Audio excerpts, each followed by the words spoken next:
Pag-usapan natin ang fraction. Ano nga ba ang fraction? Ito ay sukat ng bigat or weight, dami, or volume, area, or lapad at haba. Kapag ang isang bagay ay pinaghati-hati, ang bawat parte nito ay siya ang fraction. Ito po ang itsura ng ating fraction numbers. Ang sa kaliwa ay may tuturing nating manual format dahil ito ang ating nakikita sa school kung paano sinusulat ng ating mga teacher sa blackboard. At ang sa kanan naman ay maituturing nating digital format dahil ito ang ating nakikita sa mga computer or computer printed materials. Ang fraction numbers ay binubuo ng fraction bar na siyang naghahati sa dalawang numbers.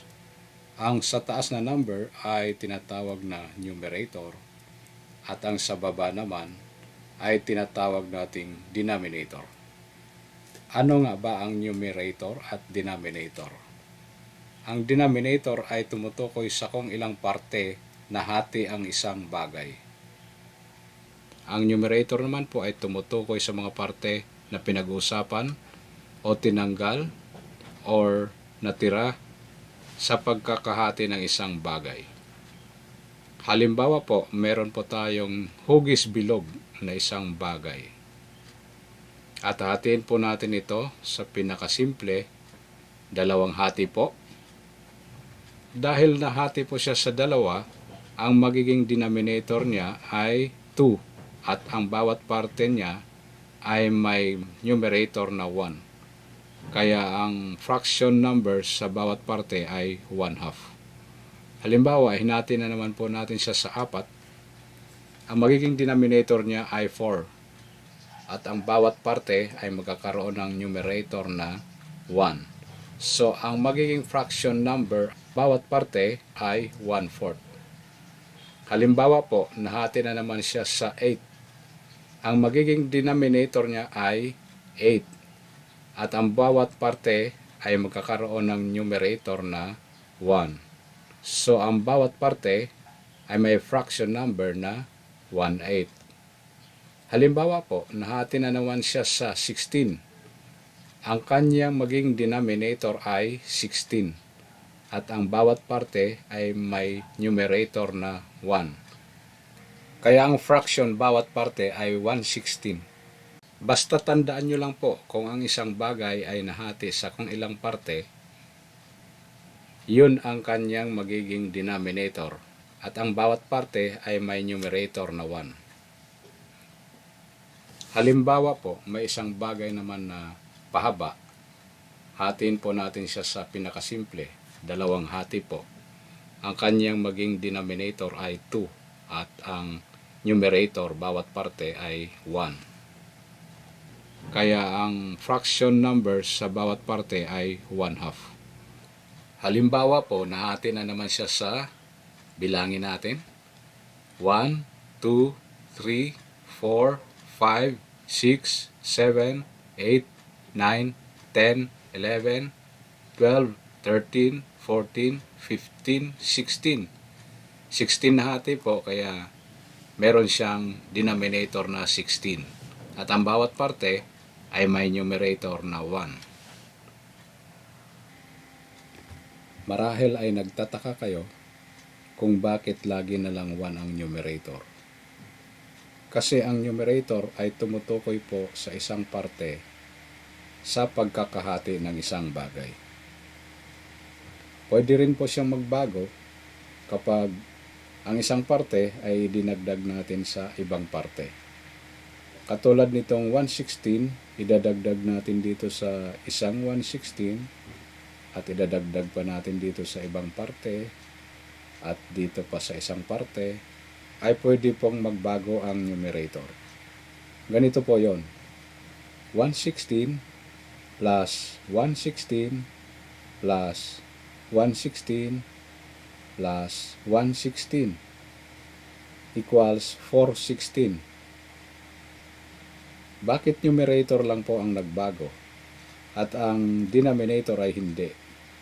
Kasi po, pag nag-addition ka sa fraction, ay numerator lang po ang ipa-plus. Ang denominator ay hindi na po.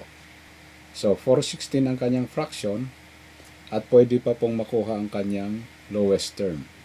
Sa pagkuha ng lowest term, kailangan ang numerator at denominator ay divisible by 2. Ano po ang mga number na divisible by 2? Yun pong mga even numbers. Ang even numbers ay ang 2, 4, 6, 8, 10.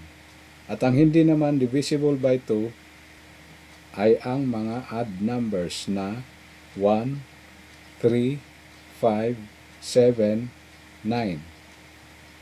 So, ang 416 ay pareho silang even number. So, pareho silang divisible by 2. So, ganito po yon. 416 divided by 2 is equals to 28. So, naging 28 ang kanyang fraction. At may lowest term pa po kasi pwede pa silang divisible by 2. So, 28 divided by 2 is equals to 1/4. Klaruhin ko lang po. 416, itong 4 na numerator divided by 2 is equals to 2. Ang 16 na denominator divided by 2 is 8. So, 28. Itong 2 na numerator divided by 2 is equals to 1. At ang 8 na denominator divided by 2 is equals to 4. So, 1/4 ang kanyang lowest term. Kasi ang 1 ay hindi na po divisible by 2. Kaya sa 1/4, ganito na po ang kanyang itsura. At ang bilog na to, halimbawa, nahati sa 4, ang bawat 4 na 116 ay may lowest term na 1/4. Halimbawa po, itong 116 na to, idadagdag po natin dito sa isang parte na to at sa isang parte pa. So, tatlo pong 116. Ganito po yon. 116 plus 116 plus 116 equals 316. So, 316 po ang kanyang fraction sa tatlong 116. Ganito na po ang kanyang itsura sa 316. Dahil po ang numerator niya ay 3 at isang odd number, wala na po siyang lowest term. Dahil ang 3 ay hindi na po divisible by 2. Or halimbawa po, itong 116 na naman to, idagdag natin sa 116 at dito pa po at sa parte pang ito at sa parte pang ito. So, 5 116 sila lahat. Ganito naman po yon.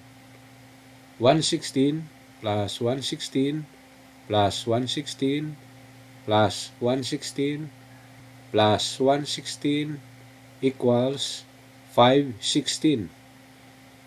So, 516 ang total na fraction at lowest term. Kasi ang 5 na numerator ay odd number, kaya hindi na po siya divisible by 2. Sa 516, ganito na po ang kanyang itsura. Sa pagkuha po ng lowest term sa fraction, ay hindi naman lahat kailangan number 2 lang ang gagamitin sa pag-divide. Pwede rin pong ibang number basta even number at pwede pong i-divide sa numerator at denominator. Halimbawa po, itong 816 na fraction, hanapin po natin ang pinaka pwedeng mag-divide sa kanila. Ang 8 ay pwede sa 8 at pwede rin sa 16. So, ito ang pinakamataas na even number na pwedeng pang divide sa kanila. So, 816 divided by 8 equals 1/2. Klaruhin ko lang po.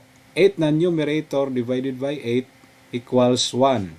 16 na denominator divided by 8 equals 2. So, 1/2 ang kanyang lowest term. Dito naman po sa fraction na 8/12 or 8/12, hanapin lang po sa mga even number kung ano ang pinakamataas na number na pwedeng mag-divide sa 8 saka 12. So, 4 po ang pwede. 8/12 divided by 4 equals 2/3. Klarohin ko lang po. 8 na numerator divided by 4 is equals to 2. 12 na denominator divided by 4 is equals to 3. So, ang lowest term niya ay 2/3. Okay? Okay na po. Sana may natutunan kayo or naintindihan dahil ang video na to ay may connection sa inches para madali nyo nang maintindihan. Okay? Please subscribe at salamat.